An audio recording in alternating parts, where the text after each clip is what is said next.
Bonjour, je suis Charlie du CEFI. Aujourd'hui, je vais vous parler des neuromythes.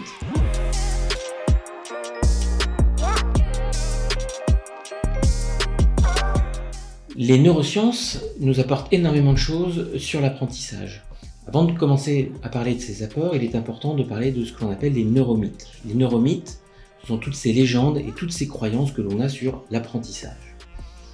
Neuromythe numéro 1, nous n'utilisons que 10% de notre cerveau. Eh bien c'est faux. Notre cerveau, lorsqu'il fonctionne, il fonctionne dans sa globalité. C'est l'ensemble du cerveau qui fonctionne sur chaque action. Lorsque vous réfléchissez, lorsque vous apprenez, il n'y a pas juste une petite région du cerveau qui fonctionne, mais il fonctionne dans sa globalité. Neuromythe numéro 2, le cerveau, nous sommes plutôt cerveau droit ou cerveau gauche. Eh bien là encore, ce n'est pas le cas, et comme je viens de vous le dire, le cerveau fonctionne dans sa globalité. Le cerveau gauche est plutôt dédié aux fonctions rationnelles et le cerveau droit aux fonctions créatives. Néanmoins, lorsque l'on apprend, lorsque l'on réfléchit, lorsque l'on crée une pensée, une réflexion, eh bien c'est l'intégralité des deux lobes qui travaillent concomitamment. Neuromythe numéro 3, tout se joue dans la petite enfance pour apprendre. Eh bien non, si vous avez plus de 25 ans, plus de 30 ans, plus de 40 ans, vous pouvez encore et toujours apprendre. On apprend effectivement mieux ou différemment ou un peu plus vite quand on est jeune, mais il n'y a pas d'âge pour apprendre. Votre cerveau est capable de modifier ce qu'on appelle la plasticité neuronale. Les neurones sont capables de se modifier, de modifier leurs connexions les uns avec les autres pour mettre en place d'autres systèmes d'apprentissage. Alors oui, on apprendra toujours moins vite, mais il n'y a pas d'âge pour apprendre. Neuromythe numéro 4, il existe 3 types et 3 styles d'apprentissage. Vous avez tous entendu parler du je suis plus visuel, je suis plus auditif, et il y a le kinesthésique, j'apprends mieux avec du mouvement. Bien là encore, la vérité n'est pas dans l'un de ces trois-là, mais elle est à la fois dans les trois. On est tous visuels, on est tous auditifs et on est tous kinesthésiques. Et lorsque l'on apprend, il faut que l'on mobilise ces 3 canaux.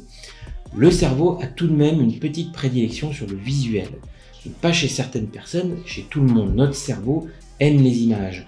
C'est pour ça que lorsque l'on apprend, on conseille tout le temps de visualiser des schémas, de visualiser des choses clairement, d'aligner, même s'il s'agit de texte, les choses pour que votre cerveau puisse bien mémoriser.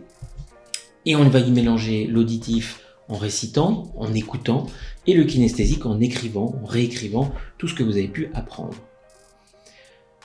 Neuromythe numéro 5, le cerveau des femmes et des jeunes est multitâche. Alors ça aussi c'est quelque chose que l'on entend souvent. Eh bien non, le cerveau, que ce soit pour les femmes ou pour les jeunes ou pour les hommes, il n'est pas multitâche. Notre cerveau n'est capable de faire une seule chose à la fois. Alors on est tous capables de marcher dans la rue en téléphonant, notre cerveau va gérer le mouvement de la marche et l'appel téléphonique, mais pour ce qui est des tâches cognitives plus complexes, le cerveau n'est pas capable de faire plusieurs choses en même temps. Il va intercaler les tâches, si vous faites 2 choses en même temps, faire une tâche sur quelques millisecondes, puis l'autre tâche. Mais sur un laps de temps donné, il aura fait une tâche l'une après l'autre. Donc il est important dans votre apprentissage, mais aussi dans votre travail, de bien se concentrer et d'éviter ce qui pour moi est un piège, tous ces outils numériques que sont Slack, que sont les messageries, que sont les SMS, qui nous coupent. On a énormément de coupures qui interviennent dans une journée, et lorsque l'on est dans une phase d'apprentissage, je pense qu'il faut couper tout ça pour bien mobiliser toute son énergie sur le cerveau. Vous passerez 15 minutes à bien travailler, à bien apprendre, plutôt qu'1 heure et demie entrecoupée de plein d'interruptions. Neuromythe numéro 6, hommes et femmes ont des intelligences très différentes. C'est un neuromythe, donc là aussi c'est faux. Du moins, aucune étude ne montre qu'au niveau de l'intelligence, les hommes et les femmes ont vraiment une différence. Il y a des différences biologiques dues au sexe qui font que les cerveaux vont pouvoir peut-être réfléchir entre guillemets différemment, mais là-dessus rien n'est prouvé non plus. Voilà pour cette semaine, quelques petits points de neuromythes, je suis allé assez vite, il y en a d'autres, vous pourrez consulter sur nos réseaux sociaux, nos podcasts, vous verrez, j'ai fait des articles qui permettent d'aller un peu plus loin qui inventerient l'ensemble des neuromythes. Là l'idée c'est de vous donner juste un conseil, du moins pour cette semaine, dédiez un temps pour travailler, consacrez-vous à ce temps, restez concentré et vous travaillerez beaucoup moins longtemps mais beaucoup mieux. Merci à tous et bonne semaine.